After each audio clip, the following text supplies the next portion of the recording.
गोरबोनिफ्राय बावहरनाय जाबाय आरो आङो गिबियावनो अबंलावनि खाथियाव आरज गाबदों बे गोदान बोसोराव नोंथांमोना बयबो आलो गोजोनै संसार जानो हागोन आरो गावबा गावनि मावनो लानाय हाबाफारिफोरखौ गाहामैनो गाहाम मावफुंनानै जिउआव देरहासारनायखौ लाबोनो हागोन।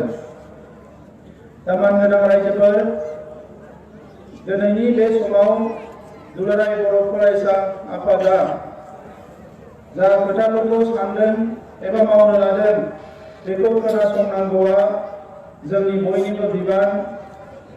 थांनाय गोलाव समाव बर' हारिनि थांना थानाय, बर' हारिनि गुबुन गुबुन बिथिंफोरखौ जेंनाफोरखौ बोस्रांनानै गुबुन गुबुन बिथिंफोरखौ गोख्रों खालामनाय, माहारिनि सुबुंफोरनो मोनसे मोजां लामा दिन्थिनाय, बे गासैबो खामानिफोरखौ दुलाराय बर' फरायसा आफादा जागायजेननायनिफ्रायनो 1967 मायथाइनिफ्रायनो मावबोगासिनो दङ।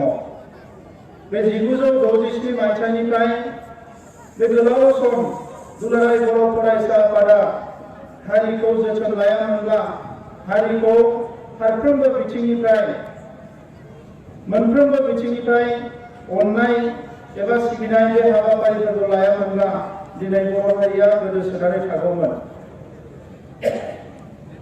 नैबे समाव बर' फिसाफोरल' नङा, आसामनि गुबुन गुबुन हारिफोरजों लोगोसे भारतबर्षनि माखासे सुबुंफ्रा दिनै दुलाराय बर' फरायसा आफादखौ बाख्नायो आरो दुलाराय बर' फरायसा आफादखौ बेनिखायनो बाख्नायो जे दुलाराय बर' फरायसा आफादा जेफोर हाबाफारिफोरखौ मावो बियो बर' हारिनिल' नङा, रावबो हारि माहारिनि जेबो खहा जाया आरो जेखौ मावो बियो बयनिबो मोजांनि थाखाय मावो, मोजांनि थाखाय सानो आरो बेनि थाखायनो दिनै दुलाराय बर' फरायसा आफादखौ गासैबो हारि माहारि, गासैबो जोंनि हादोरनि सुबुंफ्रा दिनै अनसायदों, माने नोजोर होदों आरो बयबो दिनै बाख्नायदों। दा बेबायदि समाव बे दुलाराय बर' फरायसा आफादाव जाय बिथांमोना दिनै मिरुआव, जिल्लायाव, दख'रायाव बिबान लानानै दङ, आं बिथांमोननि खाथियाव खावलायनो सानो जे नैबे समाव मुलुगनि माखासे थासारिखौ नायनानै दुलाराय बर' फरायसा आफादनि थांखिफ्रा जोङो लानाया मोजां आरो लानो नांगोन। जे बुहुमा दिनै बेसेबांबा दावगालांबाय, गुबुन गुबुन बिथिङाव, सोलोंथाइनि बिथिङाव, रांखान्थिनि बिथिङाव, इनफ्रास्ट्राक्चार जौगानायनि बिथिङाव आरो गुबुन गुबुन आयदाफारिफ्राव सुबुं माहारिखौ जौगाहोनायाव बुहुमनि गोबां हारि माहारिया दावगालांबाय आरो थांनाय 40 बोसोराव बर' माहारिया गोबां सोमावसारनायाव बाहागो लाबोनांनायलाय दुलाराय बर' फरायसा आफादाबो बे सोमावसारनायावनो मुखुब जानांबोनायलाय नांगौ बायदि साननाय हनायफोरखौ मावबोनो हाजोबाखै आरो बेनिखायनो दिनै दुलाराय बर' फरायसा आफादा जिरायनाय गैयाजासे, थाद'नाय गैयाजासे अराय सम खामानि मावगासिनो दङ। दा बे खामानि मावनायखौ गेबें आरो गोथों लामाजों लांनो थाखाय मोनफ्रोमबो हाबाफारिखौ मोजाङै जाफुंसार होनांगौनि थाखाय दुलाराय बर' फरायसा आफादा जेरै आइ आफा रायजो राजाजों खाथि सोमोन्दो थानानै हाबा मावबोदों, फैबाय थानाय समावबो मावलांबाय थानांगोन। आरो बेजों लोगोसे दिनै जोंनि माहारिनि सानसुमै मेलेमजिबि जायफोरखौ थिंक टेंक होननानै बुङो, बिथांमोनजोंबो दुलाराय बर' फरायसा आफादा बयनिख्रुइबो खाथिसिन सोमोन्दो लानांगोन। मानोना दुलाराय बर' फरायसा आफादा दिनै जेखौ सानगोन, सरकारा बेखौ गाबोनसो सानगोन, गुबुन मानसिफ्रा बेखौ गाबोनसो सानगोन। बेनिखायनो दुलाराय बर' फरायसा आफादनि आखायावनो बयनिख्रुइ बांसिन माहारि दानायनि एजेन्डाया दिनै जोंनियाव थानांगोन आरो बेखौनो बड'फा उपेन्द्रनाथ ब्रह्मआ जोंनो बिबान होलांदों। बेनो जाबाय बर'खौ बुहुमाव मास्टार रेस महरै गायसननांगौ। दा मानगोनां रायजोफोर, बड'फाया होलांनाय लामाजोंनो आगान सुरनानै बर'फ्रा राजखान्थि मोनथायखौ मोनफुंनो थाखाय बेसेबांबा नारा नाथा जुजिनानै 1993आव BSc मोनबाय, 2003आव BTC मोनबाय आरो 2020 मायथाइयाव BTR मोनबाय। बे BSc, BTC आरो BTRआ हारि जौगानायनि थाखाय, ओनसोल जौगानायनि थाखाय, हारिनि जेंनाफोरखौ बोस्रांनो थाखाय आरो दिनै BTR मोनखांनायनि उनाव जोंनि थासारिया सोलायबाय। दाङाबाजिनि मोनसे थासारिमोन, गावजों गाव जुजिलायनायनि मोनसे थासारिमोन, सासेया सासेखौ सन्देह खालामलायनायनि मोनसे थासारिमोन आरो गावबा गावजोंनो बुथारलायनायनि मोनसे थासारिमोन। बे गासैबो थासारिया जोबनानै दिनै बर' हारियाव मोनसे गोजोन आरो खौसेथिनि मोनसे मोजां थासारि फैबाय। जोङो उनथिं नायहरोबा खास्रि बिस्रि नुहुरो। गावबा गावनि गेजेराव बिदा फंबायनि बुथारलायनायाव जोंहा गोबां जोंनि आइजोफ्रा माने दिनै फिसाय गोमाजानांदों, गोबां गथ'फ्रा बिमा बिफा गोमानांदों, गोबां माखासे थासारि जोंनिया जालांबाय। मालायजोंबो बुथारजानाय, गावजोंबो बुथारजानाय आरो 5,000निख्रुइ बांसिन सुबुङा जिउ गारनांदों। दा बेफोरखौ हिसाब किताब खालामजोबनानै बेखौनो मोनो दिनै हारिया गोजोन मोनसे थासारिनि गेजेरजों दावगालांनांगोन। जोंहा मावनांगौ हाबाया गोबां दङ।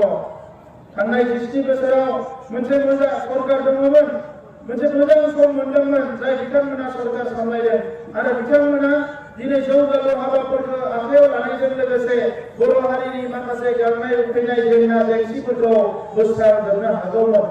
नाथाय बिथांमोना नांगौ बायदि हारिनि जेंनाफोरखौ, हारिनि माखासे आयदाफारिफोरखौ बिथांमोना गोसो होयैलाय दिनै जोंनि हारिनि मानसिफ्रा दाबो भुगिनांगौ जानानै दङ। दा बेनिखायनो मानिनांनाय जोबोर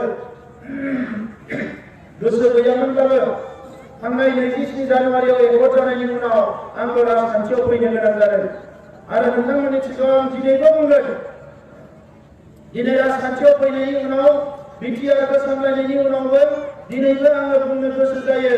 मानोना राजखान्थिया आंनि जिउनि थांखिबो नङा, बेयो आंनि जिउनि खुनु मोनसे निसाबो नङा, पेसाबो नङा। आं बेखौ दिनैबो बुंनो लुबैयो। जोंनि हारियाव हारिखौ लानानै गोबां हाबा मावनांगौ दङ आरो बेवहाय राजखान्थिखौ जुदि मोजाङै बाहायनो हायोब्ला जोङो हारिखौ थाबैनो जौगाहोनो हागोन। आङो दिनै मास मोनसेनि जे BTR सामलायनाय बेवहाय जिखौ नुनो मोनबाय, बेवहाय जि अफिस दङ, बे अफिसखौ मोजाङै बाहायनो हायोब्ला जोंनि रांखान्थि, समाजखान्थि, ओनसोलारि जौगानाय, सोलोंथाइ गासैखौबो जोङो मोजां खालामनो हायो। नाथाय बेवहाय जिरायहैनाय मानसिफ्रा बे अफिसखौ जानला मानला बाहायनायलाय, बिनि गोहोखौ गावनि थाखायसो बाहायनायलाय दिनै जोंनि स्कुलफोरनि अबस्थाया मोजां नङा। जोङो हिसाब खालामनानै नायबाय 11,000 जोंनो एक्सट्रा क्लासरुम नांबावो, अब्लासो जोंनि फरायसाफोरा क्लासरुम सिङाव फरायजोबनो हागोन। अंगनबादिनि खुदियाफोरनि थाखाय 6,000 न' नांगौ। अंगनबादिनि खुदियाफ्रा दिनै अ सोलोंजेननो थाखाय बिथांमोननो दिनै खमसे खम 6,000 न' नांगौ। गामि गफानि लामाफ्रा मोजां नङा, गोबां आयवा नङा हाबदान जानानै दङ। आधा मावनानै आधाखौ फैसाखौ जाजोब्बाय। दा गोबां मानसिफोरनि दिनै जेंना जेंसि बायदि हिसाब गैयै जेंना जेंसि दङ। हेल्थ डिपार्टमेन्टआव दिनै सावस्रि बिफानाव गोबां जेंना जानानै दङ। जोंनि मानसिफोरनियाव गोबां केन्सार बेराम जादों, किडनिनि माखासे अन्थाइ जानाय, गोबां रोखोमनि बेराम जादों आरो बै बेरामफोरखौ गावनि ओनसोलावनो नायनो थाखाय खमसे खम गंसे मोजां हस्पिटाल लुनांगौमोन। दिनै 20 बोसोराव दिनै बे हस्पिटाल लुनो हायैनि थाखाय जोंनि मानसिफ्रा बेसेबांबा जेंनायाव गोग्लैनानै दङ। दा बेनिखायनो रायजोफोर दिनै सरकाराव फैबाय हिसाबै सरकारि भाषाजों आङो बुंनो नागिरदों आरो बे सरकारि भाषाजों बुंनो थाखाय जे थांनाय 20 बोसोराव 2,300 कौटिनिफ्राय बांसिन दिनै BTRआव दाहार खालामनानै गालांबाय थांनाय सरकारा। 2,300 कौटिनि दाहार। दा बिनि गेजेराव सरकार सामलायनांगौ आरो बेवहायनो जिखिनि थाखा फैसाफोर दायो जोङो मोनबोगोन। ओंखायनो आं गासैखौबो बुंदों, बे थाखा फैसाफोरखौ जानो हराखै, रायजो राजाफोरनि जौगानाय खामानि मावनो हरदों। ओंखायनो साफ्रोमबो EM, GM, साफ्रोमबो अफिसारफोरखौ आं दिनैबो बुंदों जे नोंथांमोना जाहाथे जानला मानला सिगांनि बायदि बे फैसाफोरखौ बरननानै जानो धान्दा खालामा, अब्ला जोङो मोजां जानाय नङा। बेखौ आं दिनैबो बुंदों। मानोना जोंनि थाखाय राजखान्थिया गिदिर नङा, रायजो राजाखौ सिबिनोसो राजखान्थियाव फैदों। 10 दिननि थाखाय थायो, 100 दिननि थाखाय थायो, सानबानि थाखाय राजखान्थियाव थायो, बेजों खोथा गैया। 1 घन्टा 2 घन्टा थायोब्लाबो जि मावगोन, हारि जौगानायनि खामानि मावगोन, नङाबा मावनाय नङा रायजोफोर। दा ओंखायनो आङो रोखा बुंनो सानदों, थांनाय इलेक्सनाव जोंहा क'क्राझाराव रिजाल्टआ एसे गाज्रि जाबाय। BPFनि मानसिफ्रा फोसावबाय जायगा जायगा कि एबार सिटआ माने सानजाहानिसो जागोन, मोजाङै क'क्राझारखौ नायनाय नङा, अमुक नायनाय नङा, आंनि खोमायाव गोग्लैदों।